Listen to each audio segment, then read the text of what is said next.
오늘 우리의 지혜로운 여정을 시작하기에 앞서 잠시 시간을 내어주시면 감사하겠습니다. 이 채널의 구독과 좋아요 버튼을 누르는 것은 단순히 숫자를 늘리는 행위가 아닙니다. 그것은 지식에 대한 여러분의 열정을 보여주는 것이며 더 깊고 의미 있는 이야기를 함께 만들어가자는 약속과도 같습니다. 여러분의 작은 행동 하나하나가 저희에게는 큰 힘이 됩니다. 이 채널을 통해 여러분의 삶에 긍정적인 통찰과 평화가 깃들기를 진심으로 기도합니다. 여러분, 요즘처럼 복잡하고 시끄러운 시대에 우리는 너무나 쉽게 타인에게 이름을 붙입니다. 인터넷 세상에서 혹은 친구들과의 사소한 말다툼 속에서 의견이 조금만 달라도 상대방을 향해 나르시시스트라고 말하곤 하죠. 이웃집 고양이가 나를 보고 하악질을 하면 그 고양이는 사이코패스고 그 주인은 나르시시스트입니다. 배우자와 이혼이라도 하게 되면 그 사람은 원래부터 나르시시스트였다고 결론 내립니다. 상대방 역시 당신을 나르시시스트라고 부릅니다. 어느새 우리 주변의 모든 사람, 심지어는 강아지와 고양이, 금붕어까지도 나르시시스트라는 이름표를 달게 된 것 같습니다. 나르시시스트라는 말은 나와 다른 상대를 손쉽게 정의하고 비난할 수 있는 아주 편리한 꼬리표가 되어버렸습니다. 하지만 바로 여기에 아주 위험한 함정이 숨어 있습니다. 심리학에는 낙인 이론이라는 것이 있습니다. 오늘 우리는 이 낙인 찍기라는 행위가 얼마나 무서운 결과를 낳을 수 있는지에 대해 깊이 이야기 나누어 보려 합니다. 원래 심리학이나 정신의학에서 진단과 분류는 환자를 이해하고 돕기 위한 첫걸음입니다. 전문가들은 환자의 상태를 명확하게 파악하기 위해 진단 기준에 따라 병명을 붙입니다. 이는 마치 복잡한 정보를 몇 개의 단어로 요약하는 과학적인 고정관념과 같습니다. 최소한의 단어로 최대한의 정보를 전달하는 효율적인 방법이죠. 하지만 문제는 대부분의 진단 꼬리표가 불완전하다는 데 있습니다. 수많은 연구 결과가 보여주듯 압도적으로 많은 꼬리표들은 오히려 사람을 오해하게 만듭니다. 왜냐하면 인간의 마음은 칼로 무 자르듯이 정확하게 나눌 수 없기 때문입니다. 모든 환자가 진단 기준에 딱 들어맞는 것은 아닙니다. 여러 정신질환의 특징들이 서로 겹치기도 하고 경계가 모호한 경우도 많습니다. 그래서 한 사람에게 여러 개의 진단명을 붙여야만 그 사람의 상태를 겨우 설명할 수 있는 동반질환이라는 개념도 존재합니다. 이것이 전문가들의 세계에서 일어나는 일입니다. 그런데 우리는 어떤가요? 우리 대부분은 심리치료사도, 정신과 의사도, 심지어 심리학을 공부하는 학생도 아닙니다. 하지만 우리는 너무나도 쉽게 서로에게 나르시시스트, 사이코패스와 같은 무서운 꼬리표를 붙이고 있습니다. 바로 여기서 낙인 이론이 등장합니다. 이 이론은 본래 심리학이 아닌 사회학에서 시작되었습니다. 낙인 이론의 핵심은 이것입니다. 당신이 어떤 사람의 행동 특징을 묘사하며 특정 꼬리표를 붙이는 순간 그 꼬리표가 역으로 그 사람의 행동에 지대한 영향을 미친다는 것입니다. 이는 일종의 자기충족적 예언이 됩니다. 즉, 당신이 주변 사람들에게 계속해서 넌 나르시시스트야라고 말하고 다닌다면 당신은 사실상 그들이 진짜 나르시시스트처럼 행동하도록 부추기고 있는 것과 같습니다. 사람들은 자신에게 붙여진 꼬리표에 따라 행동하려는 동기를 부여받게 됩니다. 어차피 사람들은 나를 그렇게 보는데 그냥 그렇게 살아버리자 하는 마음이 생기는 것이죠. 예를 들어보겠습니다. 만약 남편이 아무런 증거도 없이 계속해서 아내의 외도를 의심한다고 상상해 보십시오. 아내는 처음에는 억울해하며 자신을 변호하겠지만 시간이 지나면서 이런 생각을 하게 될지도 모릅니다. 어차피 의심받아서 고통받는 건 똑같잖아.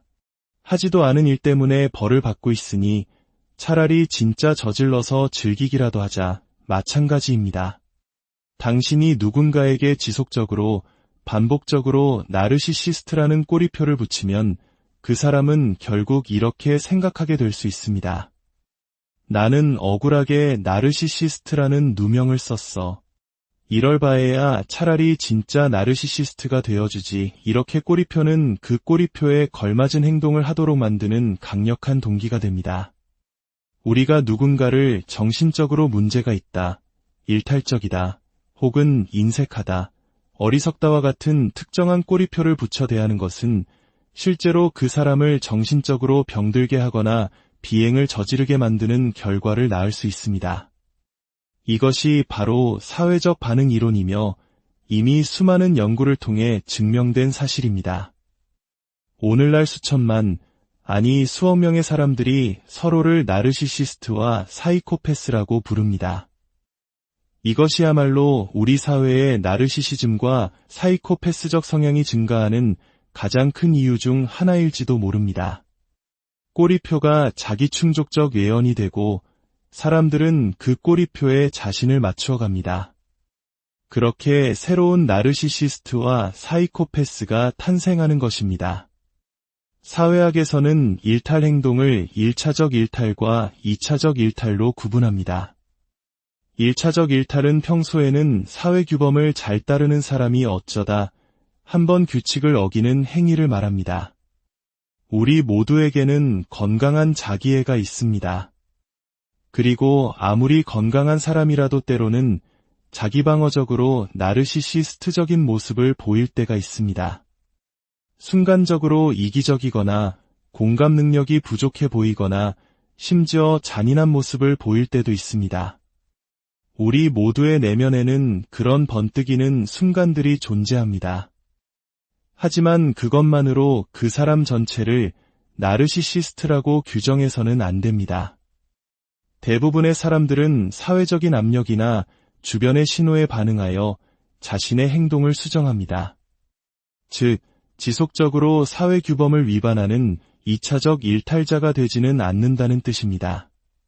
그러니 혹시 주변에서 누군가 이기적이거나 공감 능력이 부족한 행동을 하는 것을 보게 된다면 스스로에게 이렇게 질문해 보십시오. 이것이 그저 한 번의 실수일까? 아니면 저 사람의 본성일까? 다시 말해, 이것이 1차적 일탈인지 2차적 일탈인지 신중하게 생각해야 합니다. 당신이 누군가에게 꼬리표를 붙이는 순간 당신은 이미 마음의 문을 닫은 것입니다. 그 꼬리표는 하나의 고정관념이자 상대를 가두는 감옥이 됩니다. 한번 꼬리표가 붙은 사람은 그 감옥에서 빠져나오기 매우 힘듭니다. 그 사람의 평판은 당신이 붙인 꼬리표에 의해 만들어지고 그 평판이 다시 자기충족적 예언이 되어 그 사람의 삶을 지배하게 됩니다. 이것은 피그말리온 효과와도 깊은 관련이 있습니다. 그리스 신화에 나오는 피그말리온 왕이 자신이 조각한 여인상을 진심으로 사랑하자 그 조각상이 진짜 인간이 되었다는 이야기에서 유래한 용어죠. 이는 타인의 기대나 관심이 사람에게 긍정적인 결과를 가져오는 현상을 말합니다. 예를 들어 교사가 어떤 학생의 능력을 굳게 믿고 기대하면 그 학생의 성적이 실제로 향상되는 것을 볼 수 있습니다. 하지만 이 효과는 반대로도 작용합니다. 만약 상사가 부하 직원의 능력을 무시하고 조롱하고 끊임없이 비판한다면 어떻게 될까요? 그 직원의 업무 성과는 떨어질 가능성이 높습니다. 왜냐하면 사람은 자신을 향한 타인의 기대에 부응하려는 강력한 동기를 가지고 있기 때문입니다. 상사가 자신을 무능한 직원으로 기대하고 있다는 것을 느끼면 그 직원은 무의식적으로 그 기대에 맞는 행동을 하게 되는 것입니다. 당신이 누군가를 나르시시스트나 사이코패스라고 부를 때 당신은 은연중에 자신을 더 우월한 위치에 놓게 됩니다. 마치 당신은 상대방이 모르는 어떤 전문적인 지식을 가지고 있는 것처럼 행동하는 것이죠. 설령 그것이 아무런 근거 없는 잘못된 지식일지라도 그 권위적인 태도는 상대방으로 하여금 당신의 진단에 순응하게 만듭니다. 결국 그 사람은 당신의 판단을 입증이라도 하듯 점점 더 나르시시스트처럼 행동하게 되는 것입니다. 이 기대의 힘은 양방향으로 작용합니다. 상사가 부하에게 영향을 미치듯 부하들의 기대 역시 상사의 행동을 바꿀 수 있습니다. 자녀들의 기대가 부모를 만들고 직원들의 기대가 리더의 행동에 영향을 미칩니다. 우리는 모두 역할이론에서 말하는 것처럼 사회라는 거대한 연극 무대 위의 배우들과 같습니다. 우리 각자에게는 주어진 역할이 있고 주변 사람들은 우리가 그 역할에 맞게 행동하기를 기대합니다. 초등학교 선생님을 떠올려 보십시오. 우리는 그들에게 따뜻함, 인내심, 공감 능력, 그리고 아이들을 사랑하는 마음을 기대합니다. 이러한 사회적 기대는 초등학교 선생님이라는 역할의 일부가 되고 시간이 지나면 그 선생님 자신의 정체성이 됩니다. 이제 상상해 보십시오. 만약 어떤 사람이 그의 가족, 친구, 동료 등 주변의 모든 사람으로부터 너는 나르시시스트야라는 말을 듣고 산다면 어떻게 될까요? 주변 모든 사람이 그에게 나르시시스트라는 역할을 기대하고 있는 것입니다. 결국 그 사람은 자신에게 주어진 그 배역을 연기하기 시작할 것입니다. 주변 사람들의 기대가 그 사람을 정의하고 그는 점점 더 나르시시스트다운 사람이 되어갈 것입니다.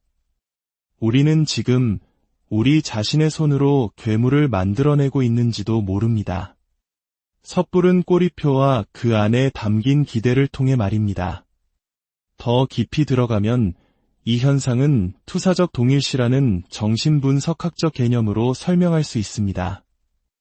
이것은 우리가 스스로 받아들일 수 없는 자신의 부정적인 특성을 다른 사람에게 투영하고 그 사람이 마치 원래부터 그런 특성을 가진 것처럼 믿게 만드는 방어기제입니다. 예를 들어 만약 당신 안에 약간의 나르시시스트적인 면이 있는데 당신이 그것을 인정하기 싫다고 해봅시다. 그러면 당신은 그 불편한 감정을 해소하기 위해 다른 사람에게 당신이 바로 나르시시스트다라고 꼬리표를 붙입니다. 자신의 어두운 부분을 상대에게 떠넘기는 것이죠. 그런데 더욱 무서운 것은 당신의 투사를 받은 상대방이 그 꼬리표를 내면화하고 어쩌면 내가 진짜 나르시시스트일지도 몰라라고 생각하며 실제로 그렇게 행동하기 시작할 수 있다는 점입니다.